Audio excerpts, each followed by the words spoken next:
নমস্কার বন্ধুরা, welcome back to my channel Champa Rannaghar. আজ আমি আপনাদের সঙ্গে শেয়ার করব কুমড়োর ছক্কার রেসিপি। আপনারা তো কুমড়োর ছক্কা অনেক রকমভাবে রান্না করে খেয়েছেন। আজ আমি আপনাদের সঙ্গে যেভাবে শেয়ার করছি এভাবে একবার রান্না করে দেখবেন। তার জন্য এখানে নিয়ে নিয়েছি 200 গ্রাম কুমড়ো। আর কুমড়োটা কিন্তু বেশ মিষ্টি ছিল। কুমড়োটাকে আমি কেটে নিয়েছি এরকম একটু বড় টুকরো করে। আর একই রকমভাবে আলুও আমি কেটে নিয়েছি। এবারে একটা কড়া বসিয়ে নেব, আর কড়ার মধ্যে প্রথমে একটা মশলা বানিয়ে নেব। প্রথমে দিয়ে দিয়েছি 1 চামচ গোটা জিরে আর হাফ চামচ গোটা মৌরি, দিয়ে দিচ্ছি হাফ চামচ গোটা ধনিয়া, আর দিয়ে দেবো গরম মশলা, গোটা গরম মশলা। এবার এই গোটা মশলাগুলোকে কড়াতে ভালো করে নাড়াচাড়া করে শুকনো খোলায় নেড়েচেড়ে এটাকে ভেজে নিতে হবে। মাথায় রাখবেন এই গোটা মশলাগুলো কোনো কারণে যেন পুড়ে বা ধরে না যায়, তাহলে কিন্তু তরকারির স্বাদ বিস্বাদ হয়ে যাবে। এবারে এই গোটা মশলাগুলোকে নাড়াচাড়া করে দেখুন হালকা করে আমার ভাজা হয়ে গেছে, একটা হালকা কালার চেঞ্জ হয়ে গেছে মশলাগুলোর। এবার এগুলোকে তুলে নেব। ওই কড়াইতেই দিয়ে দিয়েছি সর্ষের তেল।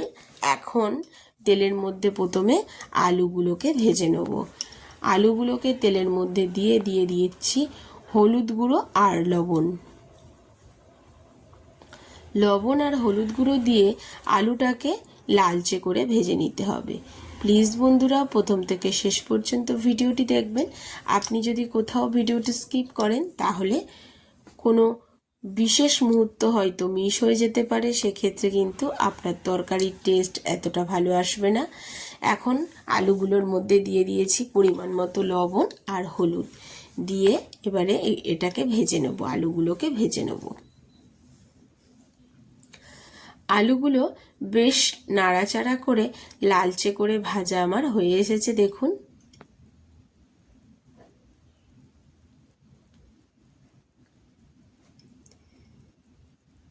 এখন আলুগুলোকে আমি তুলে নেব। ঠিক এই রকম লালচে করে আলুগুলোকে ভেজে নিতে হবে। ওই তেলের মধ্যে আমি কুমড়োগুলোকেও হালকা লালচে করে ভেজে নেব। কুমড়ো যখন ভাজবেন তখন গ্যাসের ফ্লেমটাকে হাই ফ্লেমে দিতে হবে।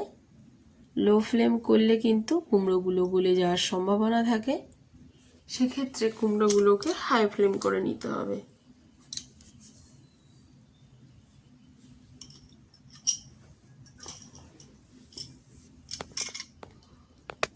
হাই ফ্লেমে কুমড়োগুলোকে প্রথমে ভেজে নিচ্ছি।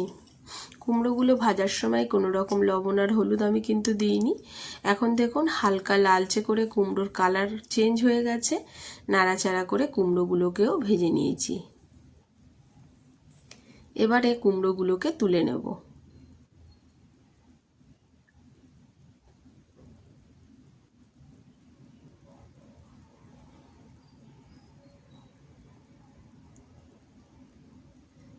কুমড়োগুলো ভাজার পরে যে তেল আছে তার মধ্যে দিয়ে দিচ্ছি গোটা জিরে, একটা শুকনো লঙ্কা আর একটা তেজপাতা।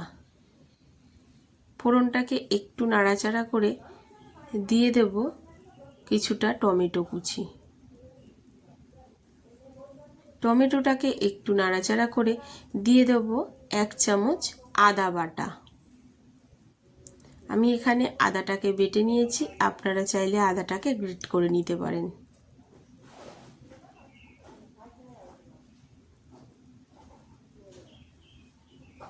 এবার আদা আর টমেটোটাকে নাড়াচাড়া করে একটু কষিয়ে নেব।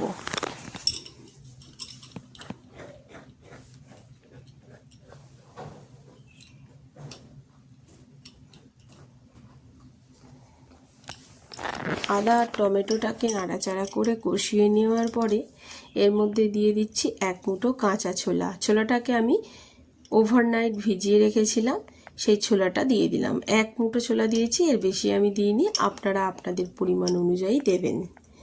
এখন দিয়ে দিচ্ছি জিরে গুঁড়ো, ধনিয়ার গুঁড়ো, হলুদ গুঁড়ো আর লঙ্কার গুঁড়ো। কিছু গুঁড়ো মশলা এখানে অ্যাড করলাম।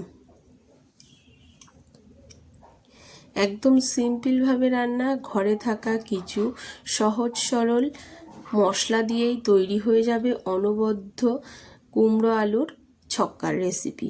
অল্প জল দিয়ে খুব ভালো করে গুঁড়ো মশলাগুলোকে কষাতে হবে। ছোলার সঙ্গে কষালে কি হবে, ছোলাটাও বেশ সুন্দর টেস্ট হবে আর ছোলাটা সুন্দরভাবে সেদ্ধ হয়ে যাবে। তার জন্য আমি ছোলাগুলো দিয়েই কিন্তু মশলাগুলো কষিয়ে নিচ্ছি। সুন্দর করে মশলাটা কষে গেছে, কত সুন্দর তেল ছেড়েছে দেখতেই পাচ্ছেন। এখন এর মধ্যে দিয়ে দেবো আগে থেকে যে গোটা মশলাগুলো ভেজে তুলে রেখেছিলাম, সেটাকে গুঁড়ো করে নিয়েছি। এখানে হাফ চামচ ওই ভাজা মশলা অ্যাড করলাম। ভাজা মশলাটাকে দিয়ে একটু নাড়াচাড়া করে নিলাম। তারপরে দিয়ে দিচ্ছি একটু নারকেল কোড়া। এখানে আপনারা ছোট ছোট টুকরো করেও নারকেলটা কেটে দিতে পারেন। আমি এখানে নারকেলটাকে কুড়িয়ে ব্যবহার করেছি। এবার নারকেল কোড়াটা দিয়ে মশলার সঙ্গে আবারও একটু কষিয়ে নিচ্ছি। নেওয়ার পরে দিয়ে দিচ্ছি আলু আর কুমড়োটাকে দিয়ে খুব ভালো করে এবার একটু কষিয়ে নিতে হবে।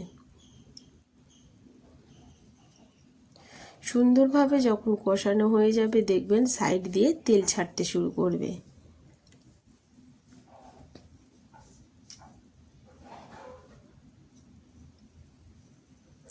খুব সুন্দরভাবে দেখুন কুমড়ো আর আলুটা কিন্তু কষানো আমার হয়ে গেছে। এখন এর মধ্যে দিয়ে দেবো অল্প পরিমাণে জল। একদম এটা মাখো মাখো রান্না হবে, কোনো রকম ঝোল থাকবে না। দিয়ে দিচ্ছি ওপর দিয়ে পরিমাণ মতো লবণ। লবণটা দিয়ে আবারও একটু নাড়াচাড়া করে দেবো।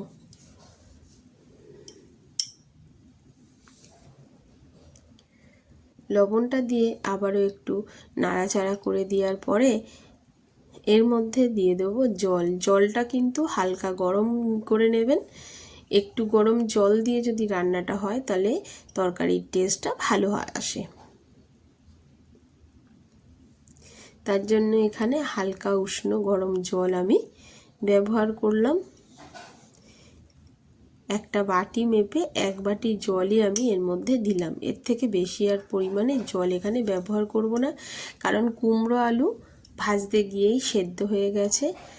খুব বেশি আর জল দেওয়ার প্রয়োজন নেই। একটু মাখো মাখো রান্না করব, তার জন্য অল্প জলই ব্যবহার করলাম। এবার উপরে দিয়ে দেবো 3-4টে চেরা কাঁচা লঙ্কা।